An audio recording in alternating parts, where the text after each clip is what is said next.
brought to you by Ford. Look, we've got J.R. Jackson is in the studio. That means only one thing. It's time for the fantasy forecast. And you might think there's only one game. How hard could this be? Aha! That's why you got to pay attention to our expert. JR is going to school us. Why don't you start things off with your starting lineup and explain the difference between a one-game night and a regular night? Well, with a one-game night, you're picking a starting lineup of 5. And basically what happens is the values double. So if you look at the prices here, somebody like Luka Doncic generally may be in that $12,000, $10,000 range. But you start off picking an MVP, an all-star, and then a pro. And then you have 2 utility players. And so tonight, Luka is worth double the value. Kawhi Leonard is 1.5.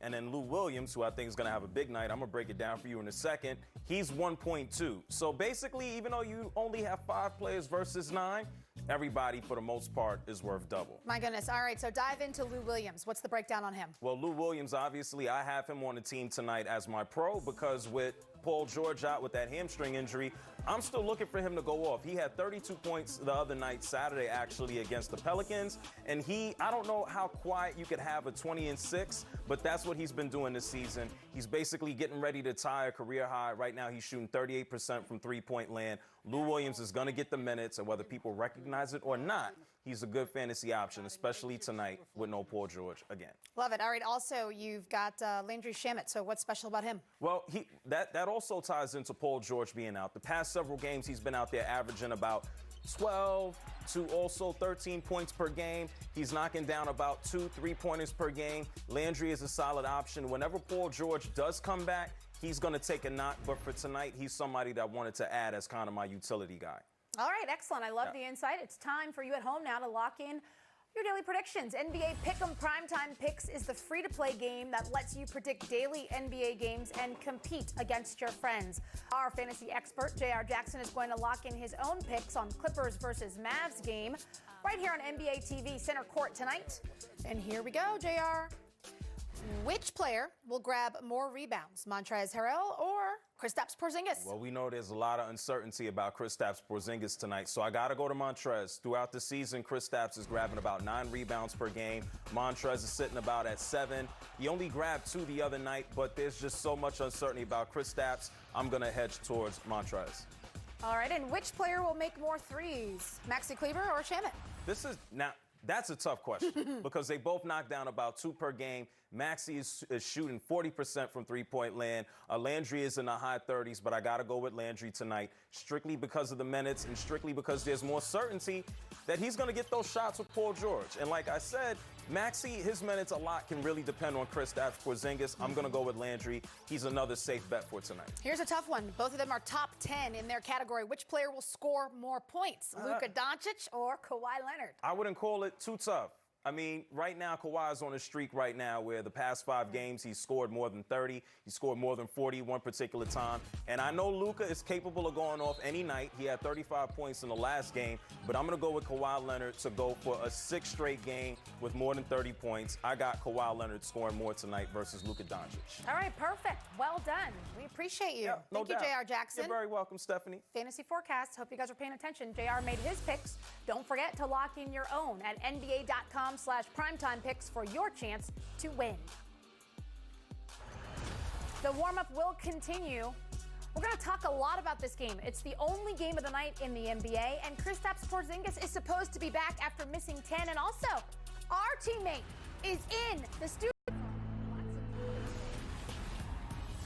And what a show it has been. This is a look at his numbers the last 10 games. The reason why we chose 10 is because those are the games that Kristaps Porzingis has been out. You can see his points right there. Field goal percentage just under 45%, but just over 10 rebounds and 8.9 assists. Very productive Luka Doncic has been. And in fact, we're going to hear from Doc Rivers, who is the head coach of the opponent tonight for the Mavs. This is just after shoot-around.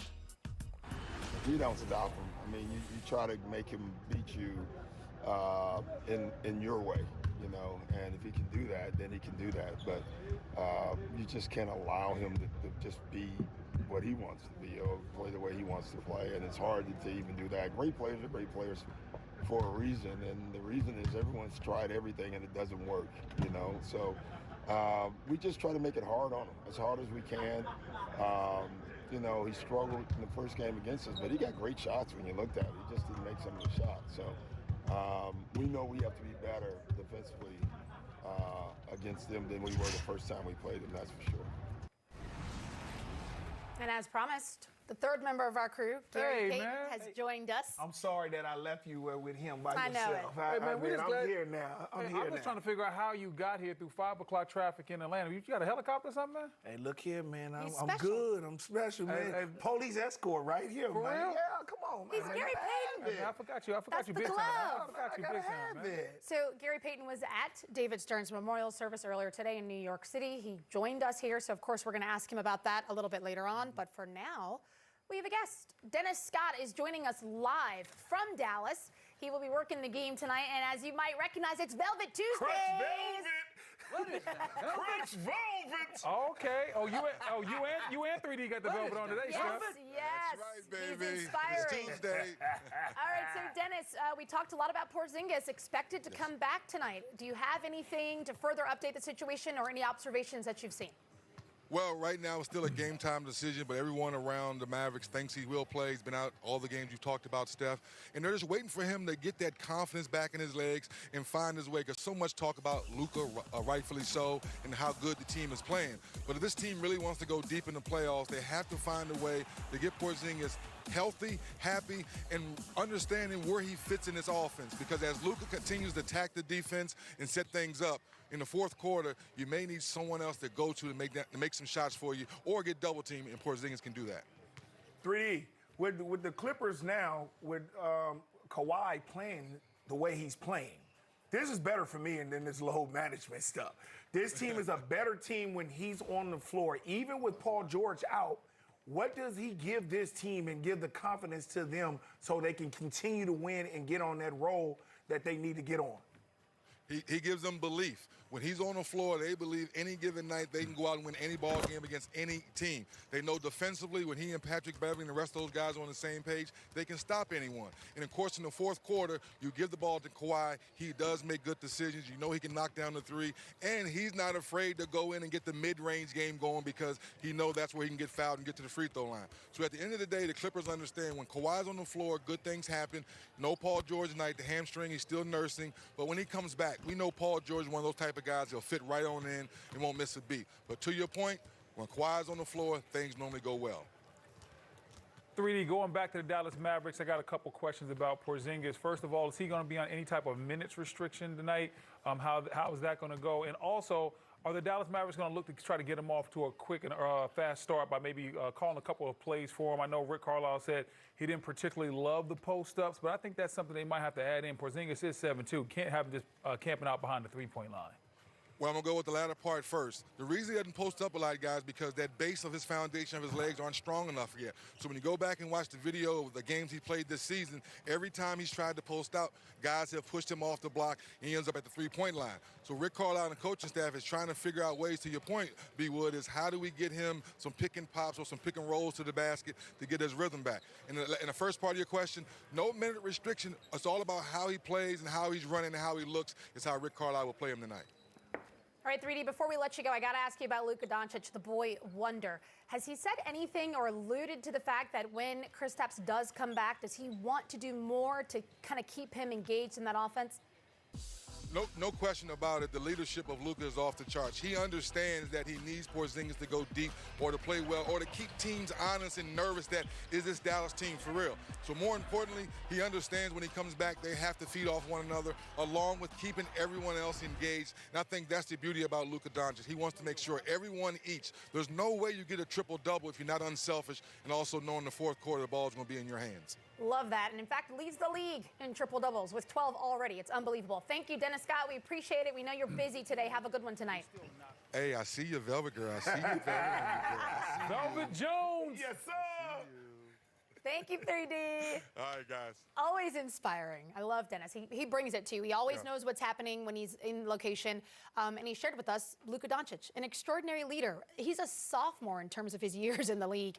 And it seems like his wisdom is just off the charts. We know he can perform, but it's how he does it. What impresses you the most? What impressed me is he's so poised, like you said. I think it's because he started so early overseas where he was from, where he played that mature basketball. He learns how to play. That's why a lot of teams over here in the NBA want to draft a lot of overseas guys, because they know how to play the game. They know how to play a pick and roll. They know the right decision on the play. They know that they can get that from them right away when they come over to play in the NBA. And I think that with him, he's not a sophomore. He already knows how, and this game fits his game. It's an up and down game. It's a one-on-one game, and he knows no one can guard him one-on-one, because he's so strong, he's so big, he can get to the basket, and he can shoot the three. That's what's so good about it, and you don't usually see him struggle.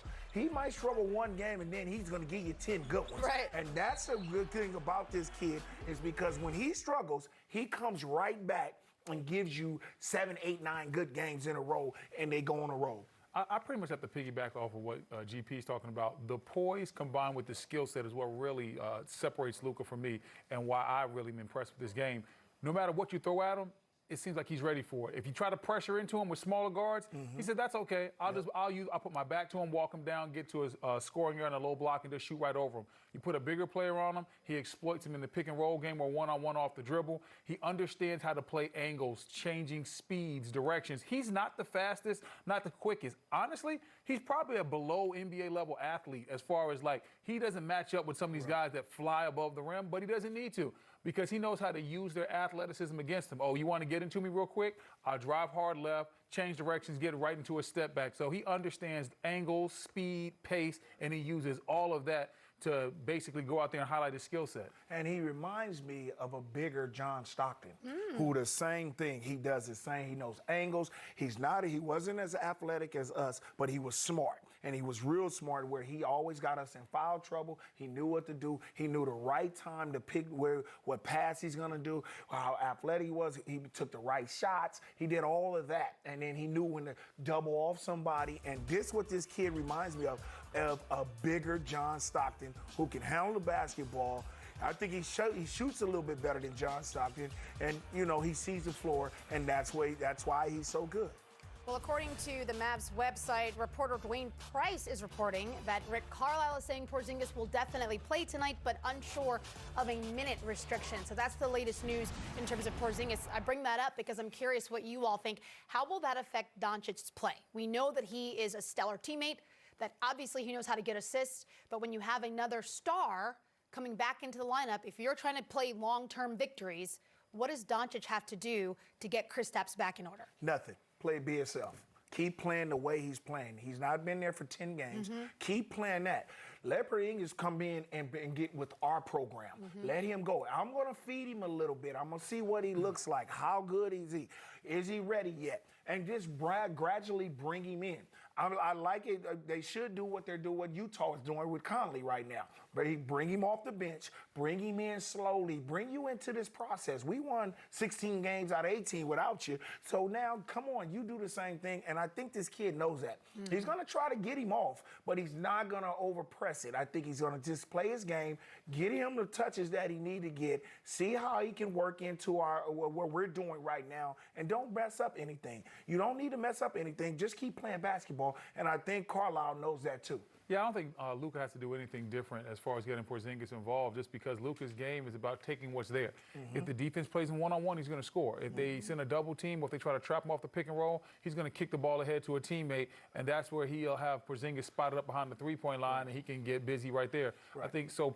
Some of that Porzingis is going to have to get find ways to get his own shot within the offense and find his own way to fit in. But I don't think Luka's going to have to do much differently, just because he's just such a well-rounded basketball player. It's all about what the defense gives him. He's always going to make the right play. And plus, we got to see what shape he in. Sure. He's not in basketball shape. I know Carlisle will start subbing him. That's why I like to don't say a minute restriction, because if he's going, let him go. If he doesn't, bring him out. Right. You know he's tired. He hasn't played in 10 games. You know he's not in really, really good game shape. So just bring him along. I mean, in like about 4 or 5 games, he'll start really now becoming himself. And then you can see if we're going to put him on the blocks, if we're going to give him some plays, and then we'll see what happens. Yeah, the minute restriction may be self-imposed because of conditioning. He may be asking for his own sub without having to have the coach pull his tail. Okay, so the big end game for the Dallas Mavericks is to win a championship. Hey, now. The last time they won a championship. Hey, man, who that guy right there, man? Our own You got your Brendan thing? Hey, man, who's Haywood. that guy right there, man? Yes. Got your belt. Yeah,